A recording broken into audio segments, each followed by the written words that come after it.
మీరు అంత అనొద్దు, నేను చెప్తానా. మోషే అని ఒక పాస్టర్ గారు ఉండేవారు. ఏం పేరు? మోషే. ఆయన ఇశ్రాయేలు ప్రజలలో ఇజ్రాయేల్ దేశం నుంచి ఐగుప్తు దేశంలోనికి ఉండేటప్పుడు అక్కడ 430 సంవత్సరాలట పాపాలు అనేక పనులు చేయించేవారట. అర్థమే బాగా ఇబ్బంది పెట్టేసేవాడు అన్నమాట.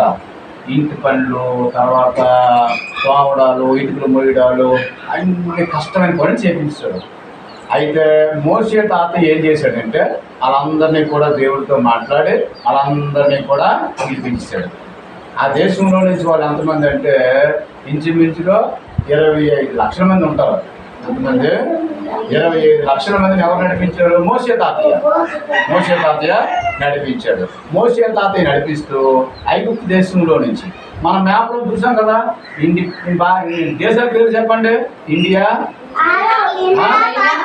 పాకిస్తాన్, చైనా, జపాన్, ఈజిప్టు, ఇంకా పాలస్తీనా, అమెరికా, చూడండి ఎన్ని పేర్లు వచ్చాయో. అలాగా ఈజిప్ట్ అనే దేశంలో నుంచి 30 లక్షల మందిని 25 లక్షల సుమారుగా అందరూ తీసుకొని వచ్చాడు.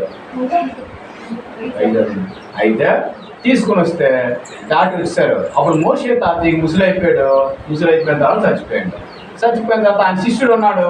ఆయన పేరు యెహోషువ తాతయ్య బయలుదేరాడు కరెక్టుకొని. నేను నడిపిస్తాను మిమ్మల్ని అందరినీ. వచ్చినప్పుడు తోవలోనంట ఒక దేశానికి వచ్చారట. ఎక్కడి నుంచి? ఐగుప్తు దేశం నుంచి వచ్చారు వాళ్ళు. వస్తుంటే ఆ ఎదురుగా ఒక గోడ ఉంది, పెద్ద గోడ ఉంది, చాలా పెద్ద గోడ ఉందిరా. ఏంటి ఆ గోడ మధ్యలో ఉన్నారు అందరూ. చుట్టూ ప్రహారీ గోడ కట్టేసుకున్నారు. ఎంత తెలుసా గోడ?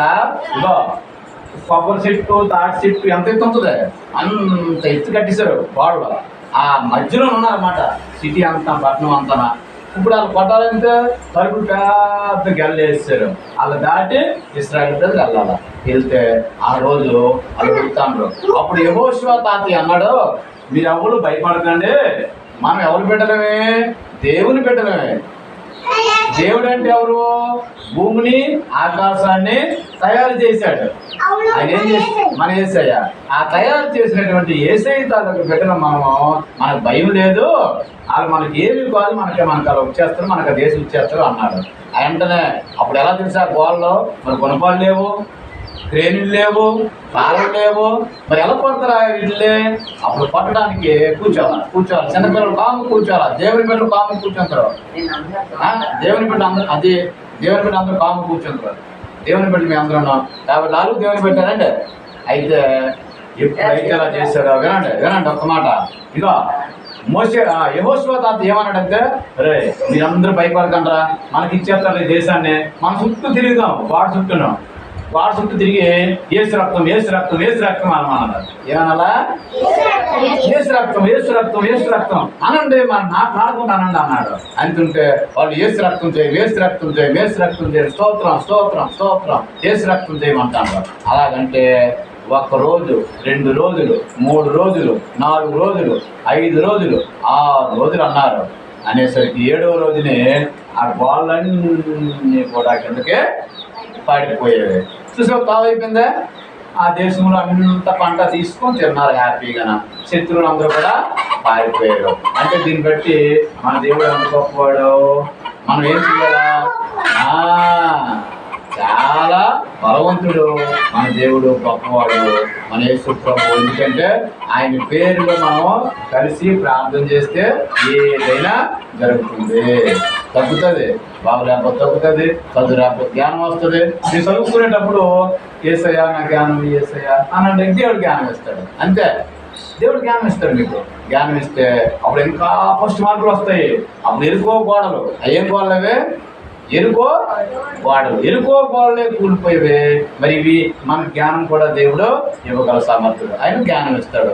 బాగా చదువుకోవాలి, మంచి మార్కులు తెచ్చుకోవాలి, తలను ఉండగా చదువుకోవాలి, చక్కటి బట్టలు వేసుకోవాలి. మీరు చక్కగా తయారై చదువుకుంటే రాత్రి పడుకునే ముందు ప్రభువా మమ్మల్ని పగలంతా కాపాడావు, రాత్రి అంతా కాపాడు ప్రభువా అని మనం ప్రార్థన చేస్తే దేవుడు కాపాడుతాడు, మన తల్లిదండ్రులు కాపాడుతాడు, నీ చెల్లెళ్ళు అక్కలు కాపాడుతాడు, దీవిస్తాడు, ఆరోగ్యం ఇస్తాడు, అన్ని దేవుడు ఇవ్వగల సమర్థుడు. కాబట్టి వీళ్ళందరూ కూడా దేవునికి తెల్లవారు లేచి ప్రార్థన చేస్తూ ఉండాలి. చిన్న ప్రార్థన చేసిన తర్వాత మళ్ళీ మీకు కథ చెప్తుంది, నేను ఇంటికి వస్తాను.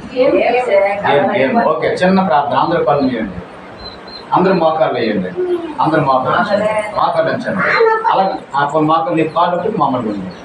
చెప్పండి, యేసయ్యా నీకు స్తోత్రం ప్రభువా, ఇంతవరకు మమ్మల్ని కాపాడావు, రాత్రంతా కాపాడావు, మా తల్లిదండ్రులు కాపాడావు, మా అన్నదమ్ములు అక్కడిల్లు కాపాడావు, మా ఇరుగు వారిని కాపాడావు, మా గ్రామాన్ని కాపాడావు, మా రాష్ట్రాన్ని కాపాడావు, మా దేశాన్ని కాపాడావు. నీకు స్తోత్రం ప్రభువా. మాకు మంచి జ్ఞానం ఇవ్వండి, మంచి ఆరోగ్యం ఇవ్వండి. మోడీ తాతీని దీవించండి, చంద్రబాబు నాయుడు తాతీని దీవించండి, దేశాన్ని పరిపాలించే నాయకులను దీవించండి, రాష్ట్రాన్ని పరిపాలించే నాయకులను దీవించండి, మమ్మల్ని అందరినీ దీవించండి, పాస్టర్ గారిని దీవించండి, సంఘ బిడ్డలు దీవించండి, మా తల్లిదండ్రులు దీవించండి. మాకు మంచి ఆరోగ్యం ఇవ్వండి, మంచి విద్యాబుద్ధులు నేర్పండి, మంచి జ్ఞానం ఇవ్వండి. నీకు మహింకరంగా మమ్మల్ని అందరినీ వాడుకోండి. చిన్న ప్రార్థన యేసుక్రీస్తు నామములో అడిగి వేడుకుంటున్నాము తండ్రి, ఆమేన్. చంద్రబాబు